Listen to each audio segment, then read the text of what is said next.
is this is a whole kidney, okay? And you see where they've colored some of these tubes? Okay, what they've done over here is just take a wedge right there, okay? So this wedge goes all the way down to here. So that's just a wedge right there. Then they made that bigger, and they're showing that. And then these balls right here are going to be renal corpuscles, which is going to be a glomerular capillary bed inside of a glomerular capsule. And what they've done over here is they've just taken a renal corpuscle and made it bigger. So this is the whole kidney. Now we're going to just take a wedge out of it, show this, and then we're going to look at just a renal corpuscle, like right there. So what you're looking at here would actually be microscopic. I mean, you actually need a microscope to see this kind of detail, just to give you a sense of scale. All right, the renal capsule, and then see the color, and then it changes to red. But this portion right here would be the renal cortex. And then where it's in red would be the renal medulla. Now the cortex and the medulla don't go all the way around, because this would be the calyces, renal pelvis, and the ureter. Of course, that's going to be the renal artery and renal vein. And right here, okay, like if I drew a line like right there, that's where the ureter starts. And this part right here on the side of the kidney would be the renal hilum, or renal hilus. So we got the renal capsule, renal cortex, renal medulla, the ureter, renal artery, and renal vein. And the ureter and the blood vessels come out or enter at the side, medial side of the kidney, and that would be the renal hilum. Almost all of these parts often incorporate the word renal. Renal means kidney. Okay. This gets a little tough to see, but you can actually see it on this side pretty well. But just inside the kidney, where here's the 3 for ureter, the 4 is the renal pelvis. But just inside the kidney is the renal pelvis. And the renal pelvis, just outside the kidney, becomes the ureter. So 4 would be the renal pelvis. Now there are branches off the renal pelvis. So let's follow it up this way, because it's easiest to see right there.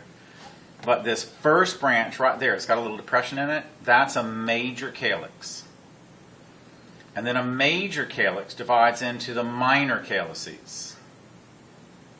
Now, we're going to find triangular shaped areas within the renal medulla that are called renal pyramids. And the very tip of a renal pyramid, called the papilla of the renal pyramid, always ends at a minor calyx. So when we take a look at this right here, see how that's a triangle?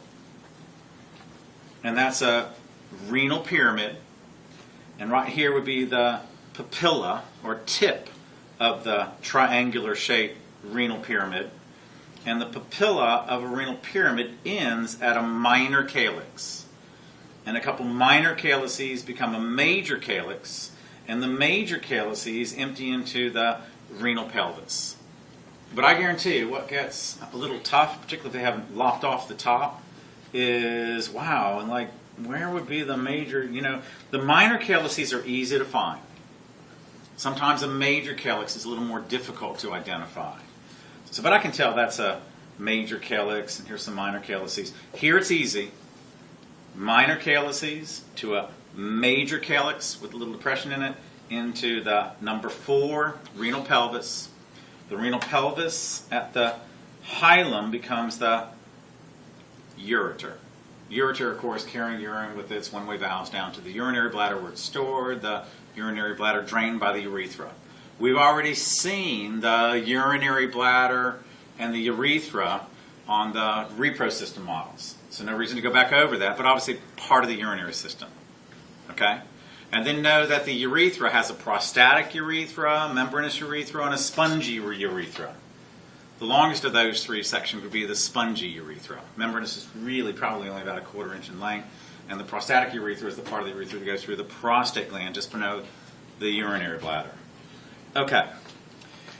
So, This is a renal pyramid. There's another renal pyramid. Here's another one, another one, another one. There's 1, 2, 3, 4, 5, 6, 7 or so renal pyramids that you can see in the renal medulla. Okay. The portion that you see right here with the color change, that's a renal column. And the renal columns are between the renal pyramids. And they're more pronounced in some areas than others. But you can see the renal column really good here and the renal column really good there. Okay, so we've got the renal capsule, renal cortex, renal medulla, the ureter, renal pelvis, the major calyx, minor calyces. The very tip of a renal pyramid is called the renal papilla, and it ends at a minor calyx. And quite frankly, I think that is probably it. Oh, the renal artery and the renal vein. Okay, let's go over here. So what we've done over here is we cut a wedge out. By the way, this would be, oops, that's okay. But if my hand would be like where the minor calyx would be. So see, here's the renal capsule. That's the renal cortex. That's the very top right here. Here's a renal pyramid, okay, from here. So that would be the renal pyramid. And that's the papilla of the renal pyramid that would open into a minor calyx. My hand would be like the minor calyx, just to make sure you get oriented here and you kind of see what the wedge looks like. Okay, what we're looking at here are kidney nephrons that empty into a collecting duct. And the collecting ducts run all the way down from the renal cortex down the length of a renal pyramid, and the collecting ducts open into a minor calyx. And what drips out of a collecting duct into a minor calyx is going to be urine. Because we go from a minor calyx, see here's the collecting duct, dripping into the minor calyx, and this is urine dripping out of the collecting ducts because it's not modified anymore and it's going to be excreted from the body. Because you go from the minor calyx to the major calyx to the renal pelvis to the ureter, urinary bladder, urethra out of the body. Okay. These little balls are renal corpuscles. So the little balls are renal corpuscles. And a renal corpuscle is a glomerular capsule. And the glomerular capsule surrounds a bed of capillaries called the glomerular capillaries. So all of these balls are renal corpuscles. And what we're going to do with this one right here is we're going to cut off the top of the renal corpuscle. And when you cut off the top of a renal corpuscle, now you can see the glomerular capillaries inside. So this would be a glomerular capsule surrounding a ball of capillaries called a glomerulus. And the glomerular capsule and the glomerular capillaries together make up a renal corpuscle. Now all you can see here would be the glomerular capsule because the glomerular capillaries are inside of each one of these balls. You can see these because the top's been cut off. Okay, you go from the glomerular capsule to a windy tube, and that's the proximal convoluted tubule. And then the proximal convoluted tubule leads to a long loop that goes down, around, and back up, and that would be the loop of Henle. And then the loop of Henle becomes a windy tube called the distal convoluted tubule, and the distal convoluted tubule is the end of the nephron.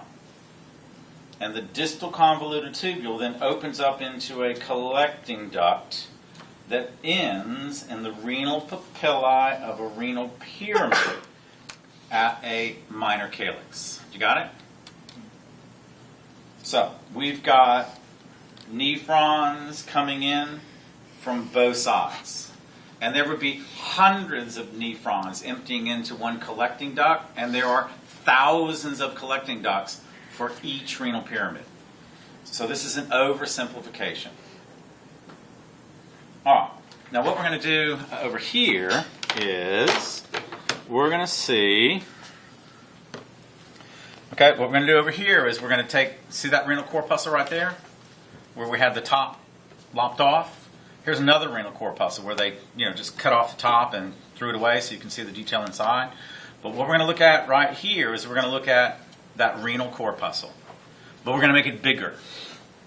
So this is going to be this renal corpuscle, and we're going to look over here where it's bigger. Now the glomerular capsule, watch this with my hand. See, the glomerular capsule covers the capillaries inside. You can't see them. But if we cut off the top of a renal corpuscle, say just cut off the top of the glomerular capsule and then throw it away, now we get what we got right here. So this would be the glomerular capsule completely surrounding the glomerular capillaries. Because you can't see the glomerular capillaries inside the corpuscle unless you take off the top. And when you take off the half or top half of this glomerular capsule, now we can see the glomerular capillaries within. The afferent arteriole has a larger diameter than the efferent arteriole. So what would be this arteriole? Afferent. Absolutely, because the diameter is larger. This has to be the efferent arteriole. So blood comes into the glomerular capillaries enclosed by the glomerular capsule by way of the afferent arteriole. Afferent means towards the glomerular capillaries. And blood drains away from the glomerular capillaries by way of the efferent arteriole. The blood plasma that gets pushed through the capillaries and into the glomerular capsule would be the filtrate, right? So the filtrate is going to form inside of glomerular capsule and then flow as the tubular fluid down the proximal convoluted tubule. Got it? So that's going to be afferent arteriole, efferent arteriole. The capillaries are the glomerulus, or glomerular capillaries. This would be glomerular capsule, and that's the proximal convoluted tubule. The glomerular capsule and the capillaries together make up a renal corpuscle. Got it? I think that's it.